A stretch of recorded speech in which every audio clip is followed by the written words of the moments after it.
Council, ladies and gentlemen, please be standing for His Worshipful Mayor of Chorley, Councillor Steve Holgate.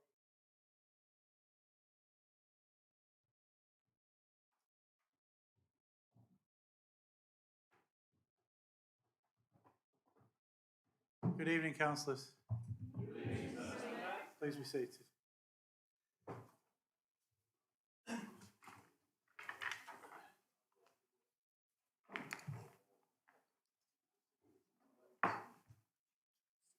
you.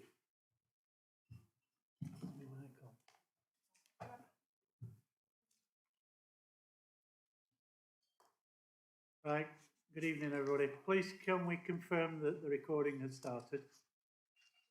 Yes, we're in business.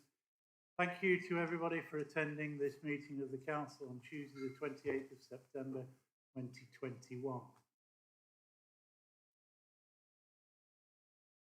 We have some members joined by Microsoft Teams. Members of the public are welcome to observe the proceedings on YouTube.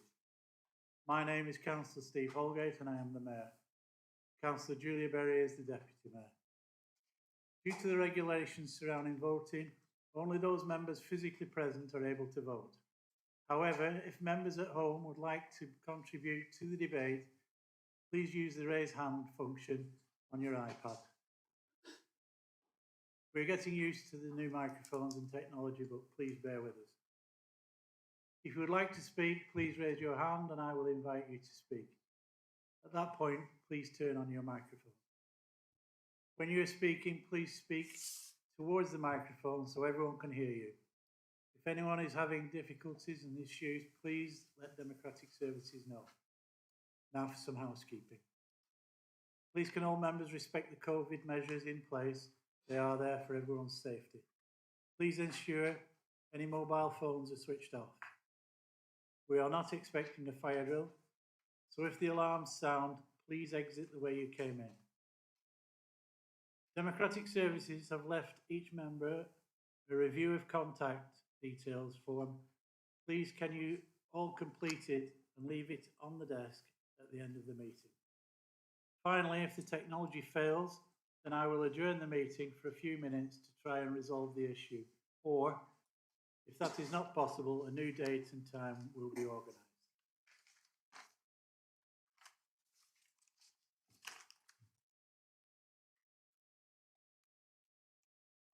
Do we have any apologies for absence?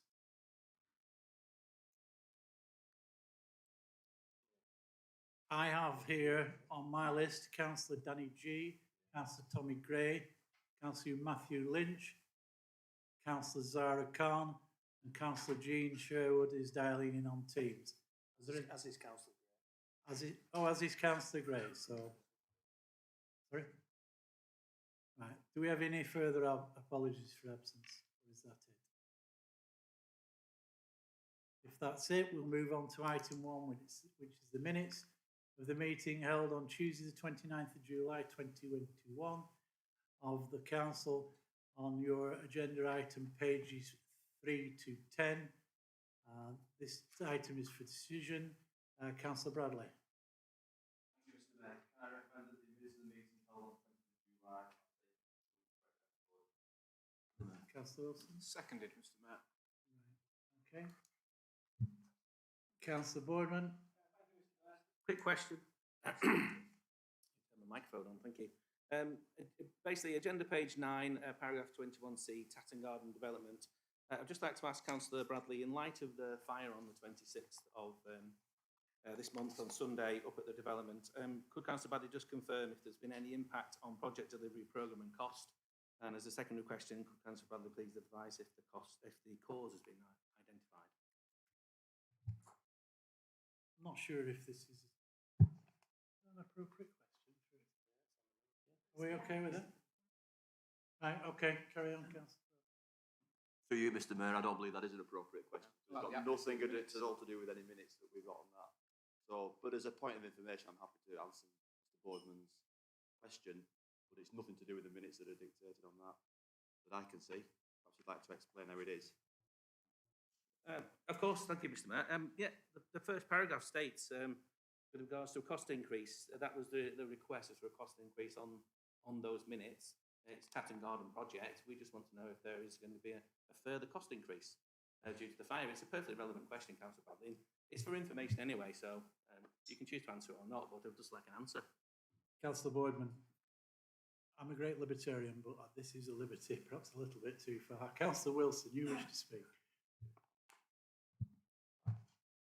Happy to answer questions, Mr. Mayor, but I think we need to keep things to the minutes. But yes, there was an incident on the weekend, Councillor Boardman. It was a minor incident. It was a minor fire. It was kids getting the site. Security is responsibility of the contractor. Any actions that result from that is responsibility of the contractor. You'll be well aware of this. It's their insurance. It's their site. There'll be no slippage of the programme. Any additional cost will be borne by them. So I will anticipate, and given we're only a couple of days afterwards, that there will be no cost to this council and no slippage in the programme, because we will not be doing our job if we accepted that every time there's a break-in that's somebody else's fault, we bore the brunt of it. We've also had a word about them increasing their security, because we know what that sites are like at this time of year. It's that time of year, we're going to run up to Halloween. So we've reiterated to the contractor their responsibilities as well to the residents of that area, and therefore we would trust that there is nothing further that happens, but we can't guarantee that. A cigarette in a bucket of tar looks very bad. It wasn't quite as bad as it looked, and it was put out very quickly, but we need to nip this kind of thing in the bud. But thank you for raising the issue, even though it's such a tangent. Thank you, Mr. Mayor. Right. Chris wishes to speak as the Borough Solicitor. Thank you, Mr. Mayor. It was just to clarify, really, the minutes are presented for accuracy purposes only. There is provision in the Constitution to allow members to ask questions without notice, but that is based on reports, not usually the minutes. So the point that's been made by Councillor Bradley and the Mayor is correct, but you are correct that had it been a report, you could ask a question without notice. Okay, Councillor Rigger. Thank you, Mr. Mayor. On that note, you may rule me out of order. I can ask this question on Facebook instead if you would prefer, but if you offer me a bit of that. Well, I'm trying here, so we won't try the more gentlemanly approach if you would prefer. I'd like to refer to page 5 and 6, paragraphs 21C55 and 21C56, where at the last council meeting I asked 2 cabinet members to provide certain documents, and neither have been provided. And given that it's October later this week and these minutes refer to our July meeting, could I ask the leader when his exec members might make good on their commitments? If that helps you as Councillor Wilson, Councillor Morwood. 21C55, 21C56. Bookshore Parkway and Empty Homes, if that helps refresh memories. Thank you.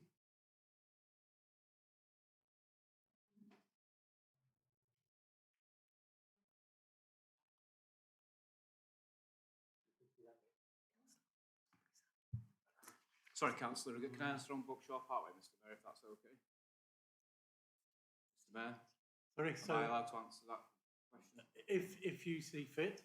Well, I don't have a problem because you should have been supplied with those, Councillor. I apologise for the fact you hadn't. I presume when I said that would be done, that someone would do it. Clearly, I need to be a lot more thorough in double checking that everything is done when we say it's to be done. So I apologise. It will be sent to you. I'll make sure you get the information you need. Okay. Can I just Chief clarify? Executive is going to speak now. It's our belief that the information has been sent, so we will double check. I believe it's been sent. Okay, right, well, we'll see how that comes out. Councillor Morwood. Thank you, Mr. Mayor. My apologies again to Councillor Riggett. I did receive some information from my particular section on planning and enforcement, because we thought his initial inquiry was specifically to me, so we gave him information regarding empty homes, which had required some enforcement. But following that, yes, we realised that you wanted further details in far more detail, and that has gone to the IT and data section, and they're having to manually take that information in order to get this average number that you're requesting. It is in hand. It is taking longer than perhaps it should, but I will do my very best to get that to you within, I'm going to stick my neck out within the week. Thank you. Okay, we're content now. So, is there any further questions? The recommendation is that the minutes for the meeting will be approved. Is there anyone against them being approved? Right, I'll take them as being approved then. Okay, thank you. Item 2 is the declarations of any interests. Members are reminded of their responsibility to declare any pecuniary interests in respect of matters contained in this agenda. Does anybody have pecuniary interests to declare? Silence will be taken as a no. Right, okay. Item 3, Mayor's announcements. My civic dinner and civic Sunday. Thank you to everybody who attended my civic dinner and civic Sunday earlier this month. After such a long time of waiting, I thoroughly enjoyed both events, and I hope those who attended did as well. Macmillan Coffee Morning. The Mayoress would like to thank everyone who supported the Macmillan Coffee Morning this last week. It was a great success and raised more than £800 for the charity. Well done to everybody who contributed. G7 conference speakers conference even. It was a great privilege for me to attend some of the events taking place as part of the G7 speakers conference. A highlight for me was personally welcoming the guests, special guests to the borough, and I think we all did Charlie proud. I mentioned with the kayak sponsored money, thanks to the councillors who have already paid their sponsorship money for the kayak challenge. If you haven't done so yet, please could you pay before you leave this evening? A contactless card machine will be available for anyone who doesn't have any cash with them. And I think it's fair to say that we're well on target to have reached the £5,000 mark, and that's even without gift aid. So well done to everybody contributing towards that. On other events, whilst the Chorley's Got Soul in aid of my charities on the 16th of October is sold out, we would really benefit from some raffle prizes. So we'd be pleased to collect them, or if you can drop them off at the town hall by the 11th of October, that would be great. Although it's a long way off, COVID allowing, I'll be holding a Bollywood ball in the Lancastrian Room on Friday the 11th of February and a Casino Royale 007 charity ball in the middle of late March. So you need to be all sharply dressed, so sharp that you could cut yourself. So that's an event that would be very different, and hopefully everyone will enjoy it and raise lots of money for charity. That's it for my announcements. Item 4 is public questions, and there are no public questions been received. 007.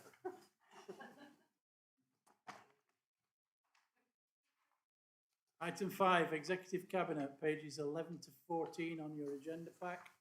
This item is for noting and will be presented by Councillor Bradley. Thank you, Mr. Mayor. Sorry, thank you, Mr. Mayor. 004. Can I please propose that the minutes of the Cabinet meeting on the 16th of September are accepted as true and correct record? Thank you. Ms. Wilson. Seconded, Mr. Mayor. I'll invite for any comments, if there are any. Councillor Heaton. Executive Member for Planning, on page 66 of the executive agenda, there was a graph about minor applications, processing of planning applications against targets of 85%, and the performance was 99%. Is that correct?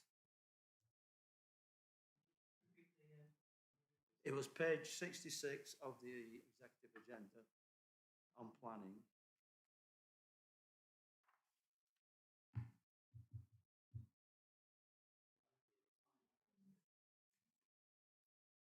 a long agenda. A long agenda. It's on the cabinet.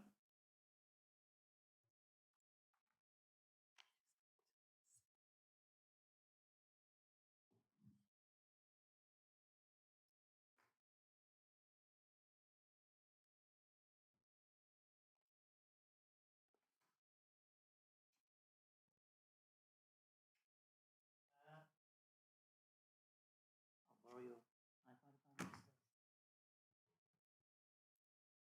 it. There's nothing like being prepared, is there? The major, from what I can remember from this, the major planning applications have fallen behind, mainly because the shortage of staff and the fact that a great number of them were taken up in the various inquiries that we've been involved in these last 2 or 3 months.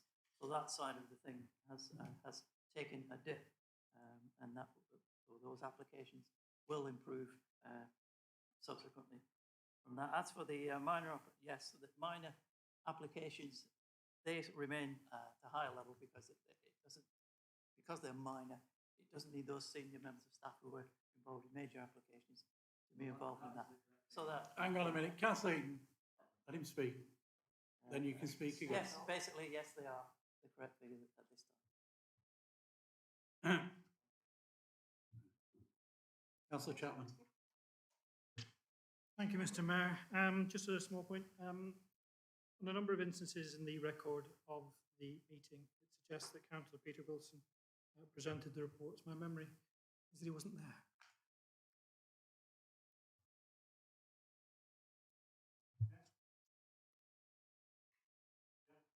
It was myself, Mr. Mayor.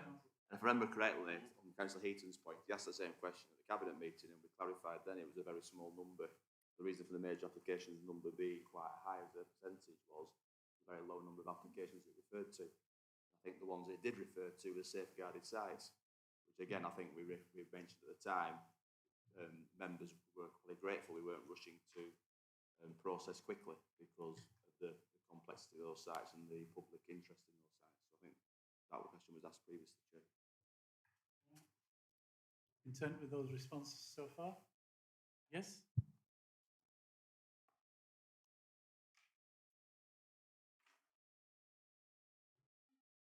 Right, so the items for noting, does there anyone wish to do other than note? Hang on, we need to amend the minutes. Let's take some advice here.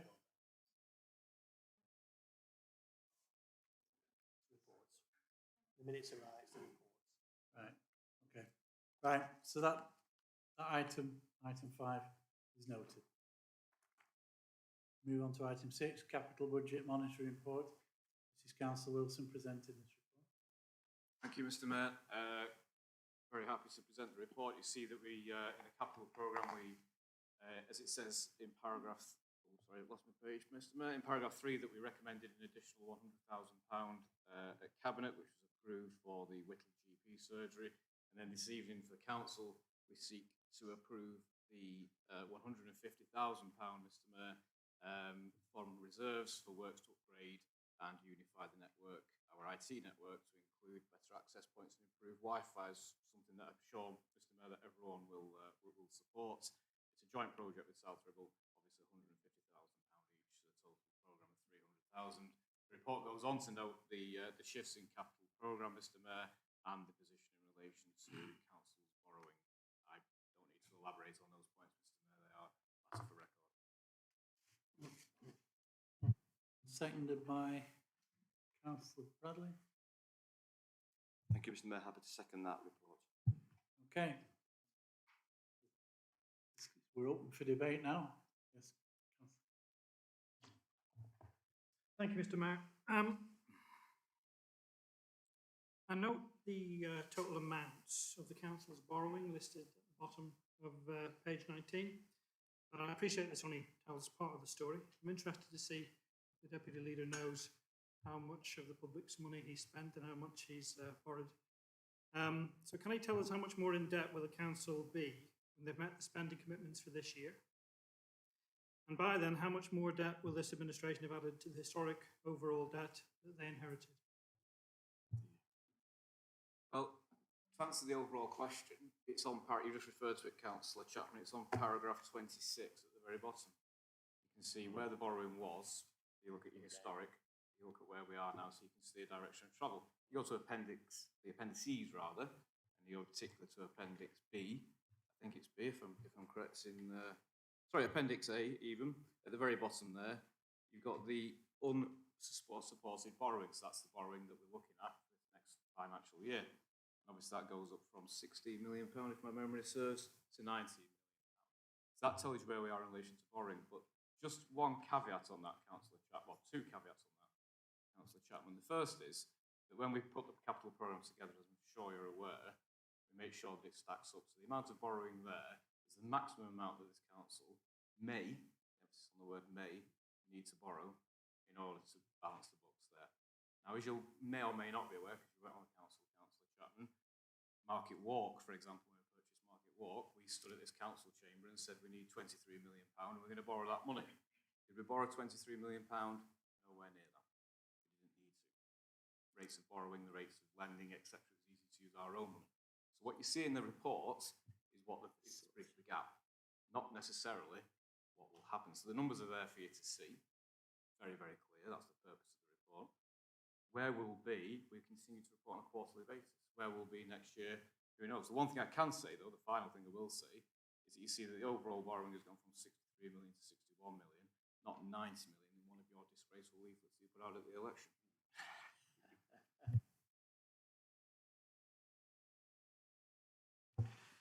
Yeah, I wasn't asking the Deputy Leader to compare against the amount of borrowing inherited from himself.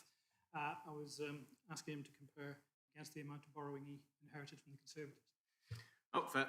Sorry, Councillor Chapman, you did say that, and yes, as you know, as we all know, the borrowing has gone up. And let's just also let's just face one other thing though, because you're not comparing like with like.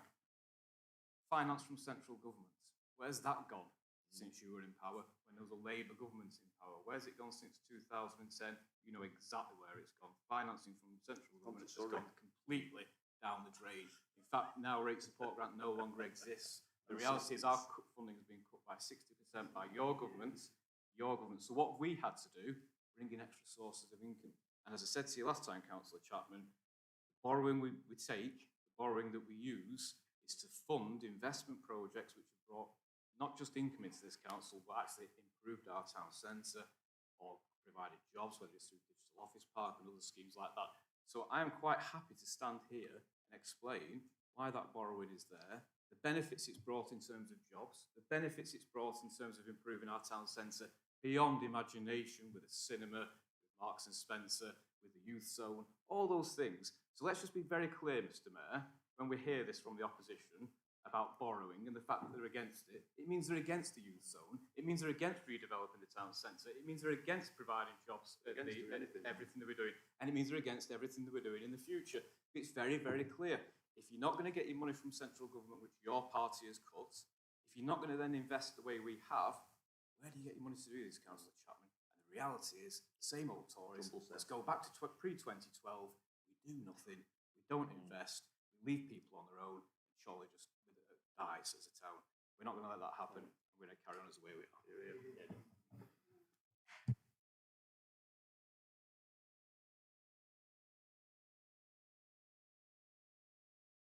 I've not asked my question yet, but I will do. Thank you. Very nice to do that. Plenty of time given to me. That's great. Noted again. Thank you.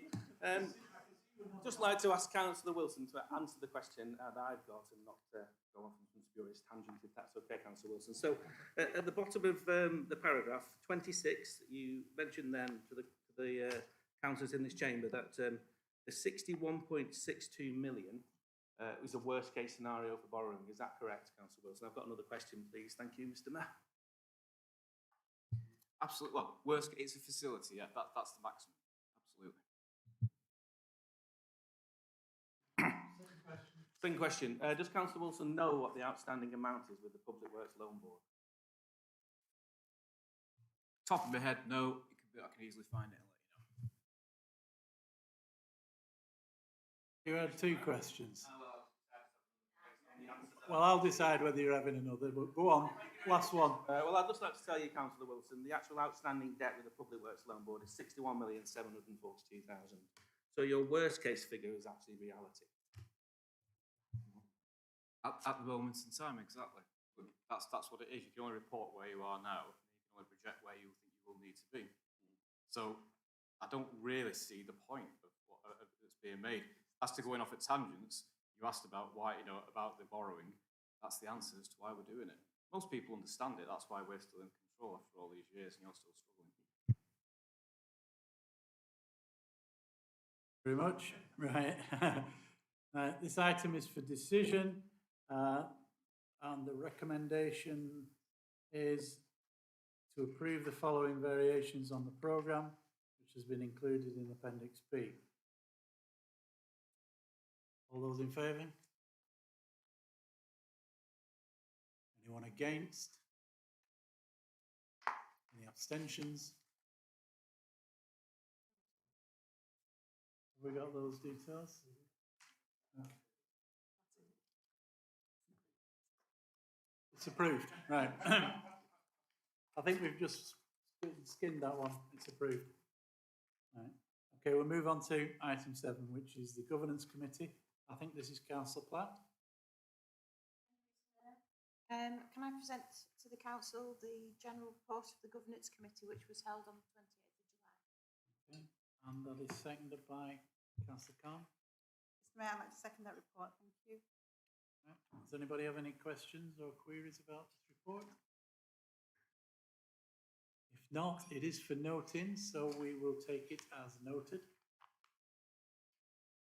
Item 8 is an update on the temporary Civic Square proposal, pages 31 to 36 in your agenda papers. This item is for noting and will be presented by Councillor Bradley. Thank you, Mr. Mayor.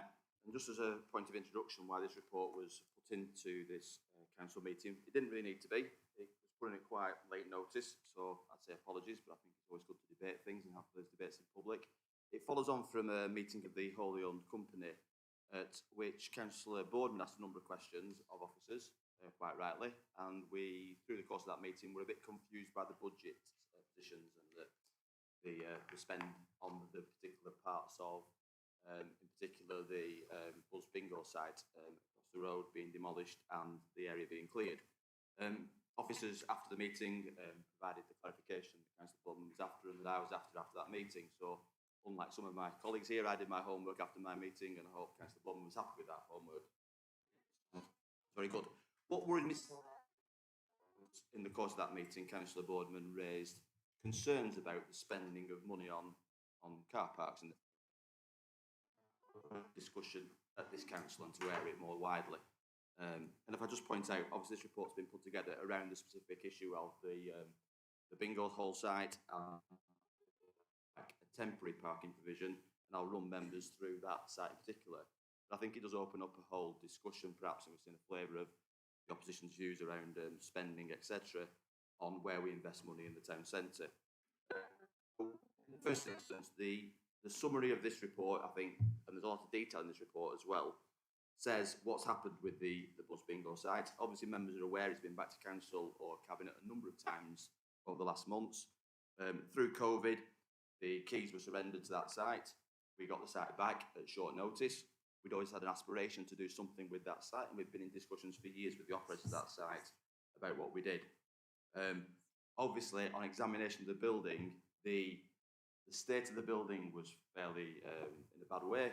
There was obviously a lot of asbestos in the building which needed clearing out, and we have been back a number of times regarding extensions to the budget to clear out that asbestos. It is a massive undertaking, Mr. Mayor. If you saw the scaffolding that was involved inside in stripping that asbestos out, just that alone was a heck of an operation.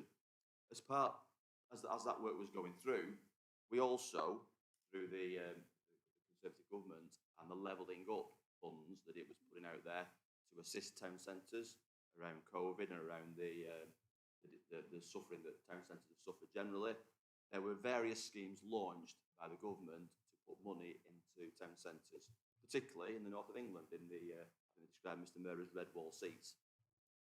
We made a bid for that. We got our letter back with a number of other councils on the 26th of December 2020. An unusual day to receive a letter perhaps from the government. I think most of us were recovering from our Christmas Day turkey dinner. Obviously, government ministers were writing letters they didn't want people to read for a while before they saw them. We didn't understand the letter in the first place. I read it and I certainly didn't understand it. Greater minds than mine sat behind me here, read it, and they also didn't understand it because they appeared to be using a different rule book than the one we've been using to work out GVA, etc.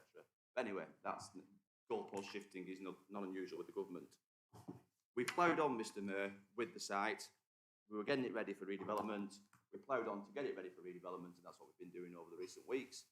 And obviously, members will have seen the impact of reducing that huge building into a big pile of bricks, and then that big pile of bricks gradually being removed from site.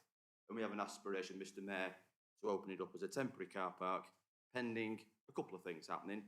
One is us agreeing what we're going to do with that site, and there's been a number of plans put forward.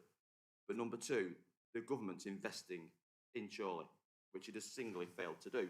I'll come to that in a minute. So we want an oven ready, to quote the great Boris, an oven ready scheme available, and the options are there in paragraph 10. The three options that are detailed in paragraph 10 about what we can do in the short term. We can either hoard around an empty site, which will cost us money and give us no income. We can create a temporary car park until government funding is forthcoming, or not, as the case may be, because we may find the money ourselves. We may borrow, Mr Chapman. Imagine the horror of that, to do that work. In the meantime, we can earn an income, and it's detailed what we think the income might be through car parking, and it will also help our town centre traders bounce back from COVID, which we want to do. See, I'm even getting to the Boris, I'm doing a bit of that as well, and I'm doing a bit of bounce back. And we want to continue to prepare the site for redevelopment and maybe get the reduced level dig work, although there's ongoing issues around exactly what is underneath that site, because we've not been able to look into it while there's a building sat on top of it, and early signs, like you expect from an old site like that, isn't a town centre. That site has been developed for as long as Chorley's been developed, and there are all kinds of things under there which we'll only uncover over the coming months and years. So it will be an interesting site to develop, but all development's interesting. The budget stuff that's detailed, I think, Mr Mayor, I'm looking from the papers, on the back of paragraph 28, was what has previously come to council around budgets, what has been spent, and you can see from that that the current position is we're slightly less on the parking provision, which is coming out of one budget, and this was some of the confusion at the wholly owned company meeting, and we're slightly up, or quite a bit up, on the demolition. And the extra demolition costs were the increase in scaffolding costs, which, as I said, were an extensive operation, and also removing some of these obstructions in the ground as we took the ground floor slab out. The one bit that's incorrect in this report, and I need to recognise that now, and I apologise, is where the climate change and air quality impacts in clause paragraph 36. That is incorrect. It says that the work will have no impact or will not impact. Of course it will impact. It will impact town centre car parking in the short term. It will impact town centre parking and town centre operation in the long term, and they will have environmental impacts. Some of those may be damaging, because more cars parking, unless those are electric cars, and electric charging points is obviously an issue, will have an impact on the environment and an impact on air quality. However, we do see an awful lot of circulation of our town centre at the moment, both on Market Street and on the Flatiron car park, because there is a shortage of short stay car park in the town centre. So in the short term, it may be argued, and you can always argue this every different way, that it will improve because we won't have people circling around looking for parking spaces. There'll be more available straight away. It will also, Mr Mayor, allow us to decant Queen's Road car park, which we wanted to do a couple of years ago, and that car park seriously needs doing up. We need to put electric charging points in there, and as we do up permanent car parks, we are trying to put electric charging points in all of them. So again, that to enable an improvement in the environmental impact, we might need to do a short-term fix that's not as good, but we will try to endeavour to do win and win, if you like, and to do the best possible that we can do. Despite the environmental impacts, despite the trouble we've had in knocking that building down, despite all the kerfuffling and backwards and forwards we've had within the working groups that we set up to administer these kind of works, one thing is very clear, Mr Mayor, from this council administration, is we haven't got any government money for Chorley. We are not being levelled up, Mr Mayor. We are being held down. We are being left to our own devices, and that might be because we borrow and get on and do it ourselves. But we look at the figures across Lancashire of where this government is investing money. And there's a few stark numbers in there, Mr. Mayor, for me. Kirkham gets £8 million. Nelson gets £25 million. Leyland, our good friends in Leyland, our good friends these days, Mr. Mayor, £25 million. I'm delighted for them. What I'm slightly not delighted with, Mr. Mayor, is we've got nothing, zero. And I suspect a number of the towns that have been awarded money over the last few months will not spend that money. They have not got schemes ready to go. They have no plan of what they're going to do with that money.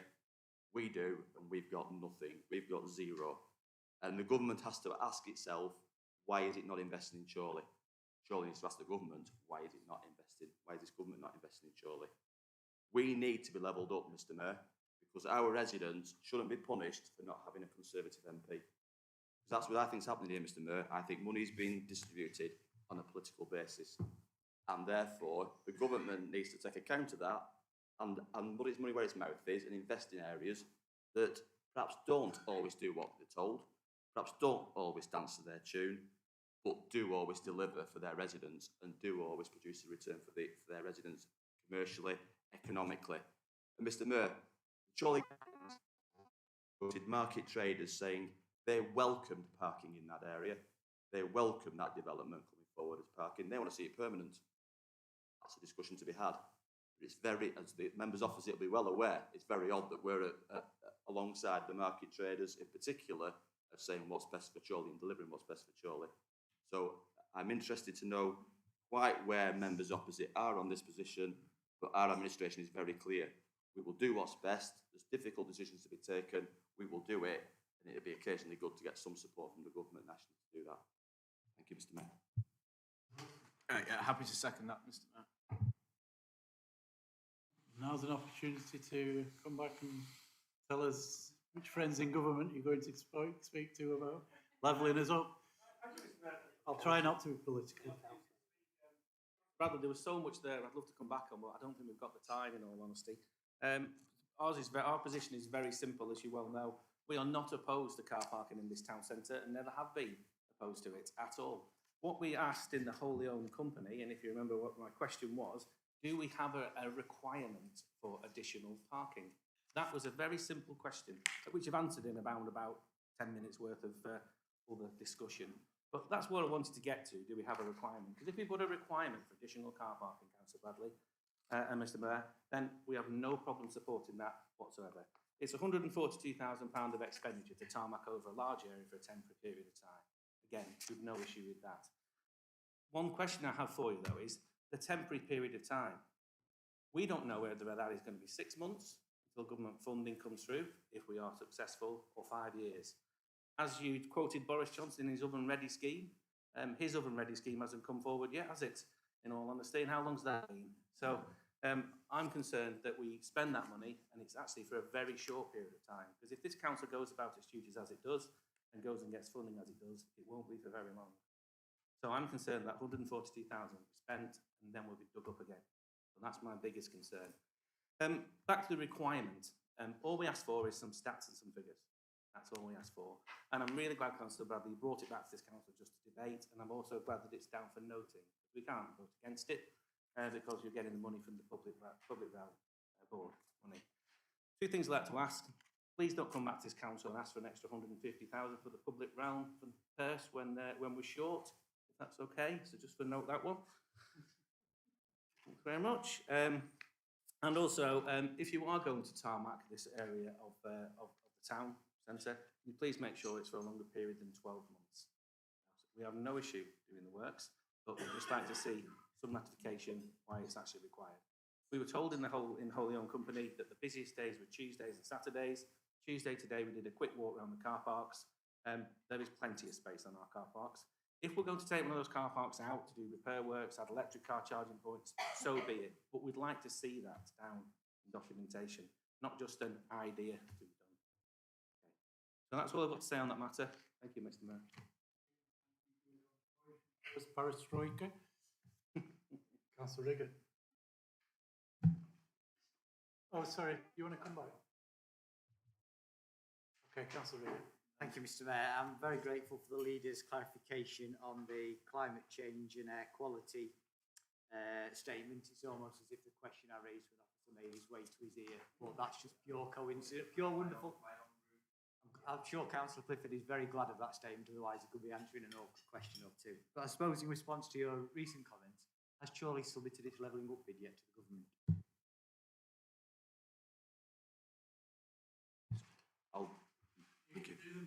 I'm going to do them both, Mr. Mayor, thank you. On the first questions from Councillor Boardman, in terms of numbers, it has been assessed. We can get those numbers, share those numbers with you. Obviously, fluctuation depends what time of day you wander around the car parks.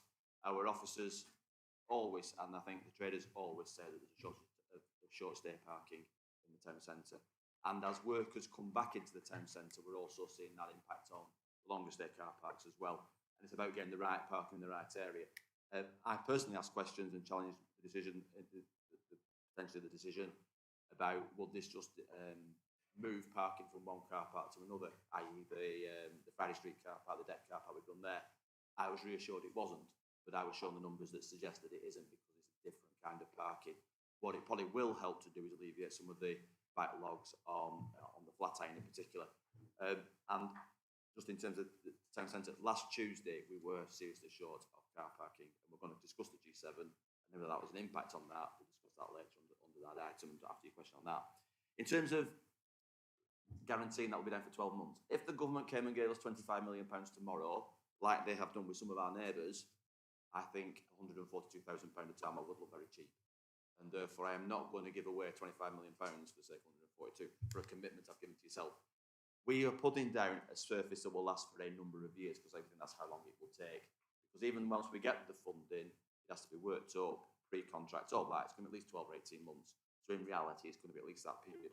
And as you well know, as the Boardman, because you're in the same industry as me, a working platform that's tarmacked over and what have you is far more useful than a rough old site.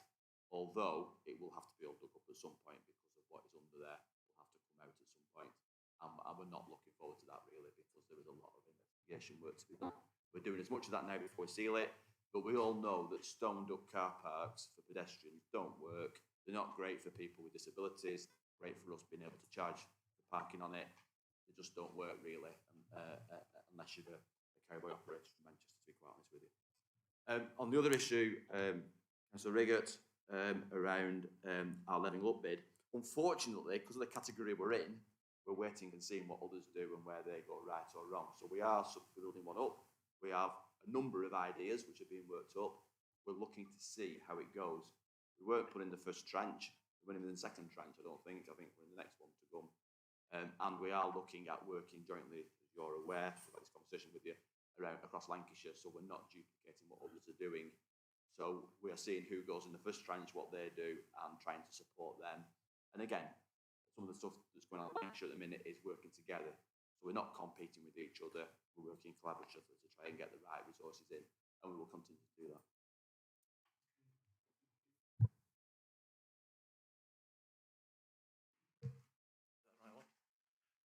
Thank you, Mr. Mayor. I'd just like to go back a few years when we were talking about building Market Walk extension, and one of the opposition was on the side of taking up half the car park, and another member of the opposition was, well, why are we doing that? Nobody comes to Chorley anyway, so we're not quite sure whether we needed shops or needed car parking. But it was said then that car parks will move, the market will go into the street.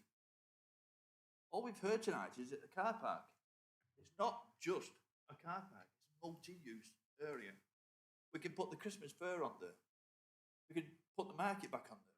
That's not for me to speak, that's for a future debate with whether the market fair does that. We used to have a fun fair on the Flat Iron. Why couldn't that go there? It's on the other side of the train station. Maybe that's the best place. There's more than one use for that space. And personally, I think a Christmas market smack opposite the town hall will be brilliant. Thank you. Councillor Wilson, do you want to say anything as a seconder, or are you happy to take it to, well, it's not a vote, it's for notice? Yeah, happy to carry on. Okay. If there's no further comments or questions, then that item is now noted. Item 9. Item 9 is a question asked under Council Procedure Rule 8. And the following pages, 69 and 70, are on your agenda item. Just for clarification before we start, the question is put. There are a series of answers, but there was the opportunity to have a supplementary question, but that does not mean a supplementary question to every question that's put. So I was instructed to make sure that Councillor Bradley only spoke once at the last meeting when answering a question, and that will remain the same for both sides, including you, Councillor Boardman. So with that, go ahead and ask your question. Are we doing item 12 first, or is that after? Item 9. Item 9, okay, that's fine.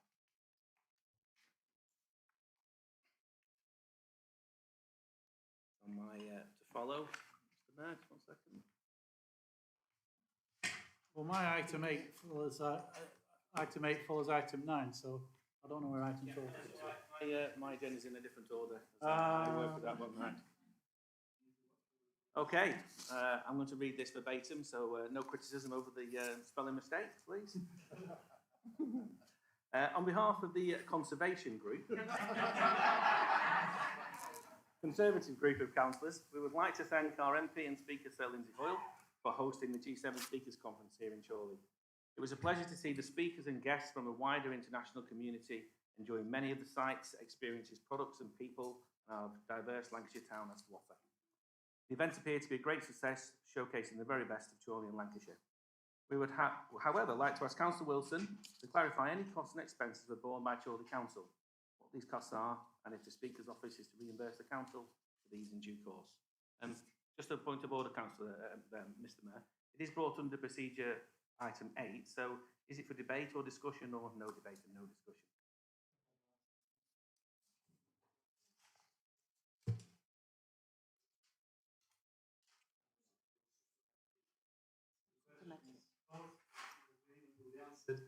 You will have one supplementary question, not 8 or whatever it is, and that will be it. Thank you. Okay. Councillor Wilson. Thank you, Mr. Mayor. I'll try and help Councillor Boardman a little bit. I'll give a long answer. No, I'm only joking. I'll answer the question, but I will, if I please, just also put some reasoning behind the answer as well, because it is important to put context to any answer. Can I just begin, Mr. Mayor, by obviously clearly here stating I know it's not going to have to declare an interest because it's not a decision to be made by the council, but obviously, as our members know, I do work for the MP, so obviously I have 2 roles here, one as the councillor, one as working for the MP, and that is why Councillor Bradley took the decisions in relation to the expenditure incurred by this council in relation to G7 and all the matters relating to the G7. That's not me getting out of it, I think that's just being very, very clear about my appropriate role. So if you're not happy at the end of it, it's Councillor Bradley's fault. As always, room for manoeuvre is important.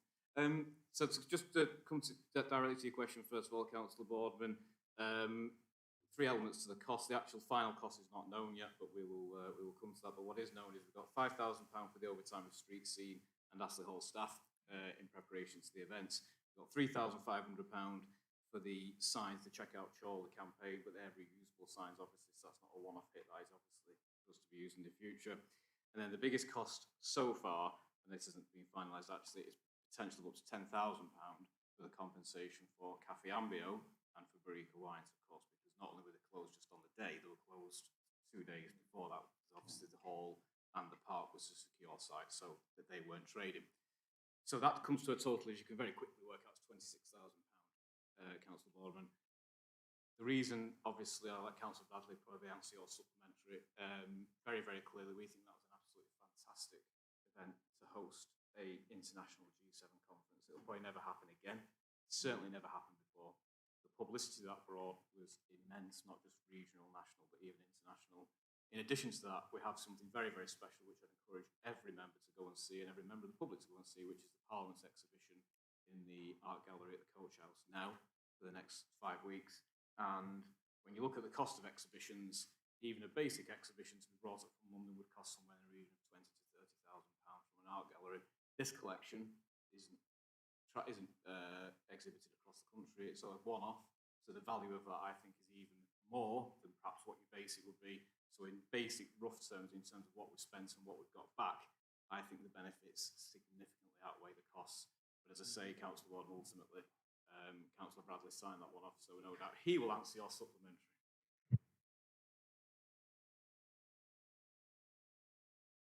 You might be surprised by the supplementary, and Councillor Wilson, you could probably answer it anyway. You're absolutely right. On the back of the great publicity that we had, we'd just like to ask the administration if they've got some immediate plans to publish a tourism guide for Chorley Town Centre, but Chorley Borough. We did get some fantastic publicity. The tourism guide is something that not only we've been asking for, but we know you have been asking for as well. We now have a new tourism officer, I believe. I don't know if they started in posters yet, but we'd just like to see if we can accelerate that, if that piece of information come out very, very quickly, so we don't lose the momentum that we've already gathered. Thank you. I'll pick up, and I would like to supporting what Peter said. Yes, the budget did stop with me, and that was very clear from the start. And Peter's explained where that money's gone. As much as possible, we've tried to reutilise everything that we've done. I liken it to a bit like having a party. We had a party a few weeks ago, actually, a post-COVID party. It was a great thing. And we tidied our house up to within an inch of its life. We've not done that for 12, 18 months. And we probably don't need to do it now for the next 6 months. But you do tidy up, don't you, when everybody's coming round? And that's what we did. And that was the bulk of the expense, to be honest with you, doing the proper clean-up. You should argue we should do that every week. We try, but you always make a special effort when there's somebody coming round, particularly when your mother or somebody important is coming round. Nancy Pelosi in this case, but anyway, that's what we're about. No, you were just a decoy, Mr. Moore, like the rest of us. But yes, you'll be aware we are currently there's a town guide under preparation. It's not Graham Archer's idea; it was the traders' idea, and it's the traders who were doing it, facilitated by our officers.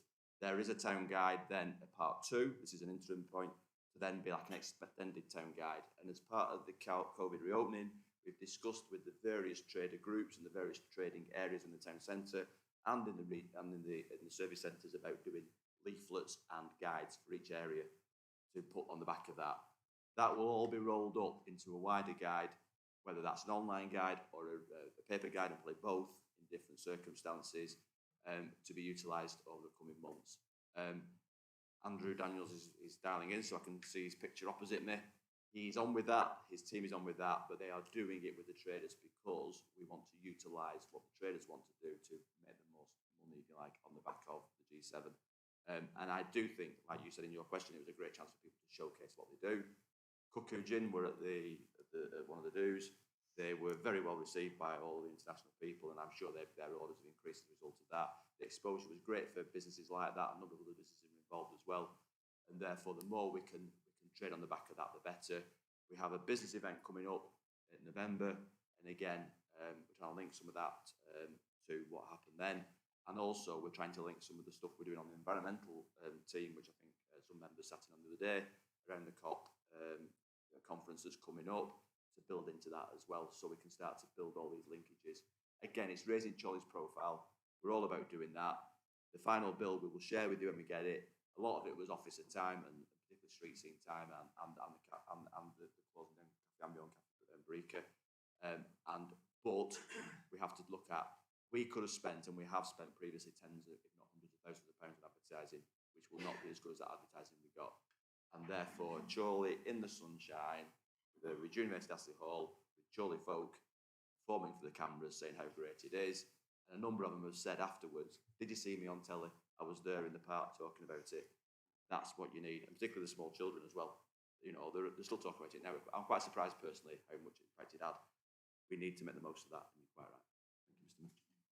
Okay, thank you very much. That was item 9. The question was put. The question was answered. Supplementary was put. So we move on to item 10, which is to consider any notices of motion given in accordance with Council Procedure Rule 10, of which I have received none. We move on, therefore, to item 11, exclusion of press and public. Councillor Bradley. Thank you, Mr Mayor. Can I move that we exclude the public and press so we can go to part 2 matters? Thank you. Seconded.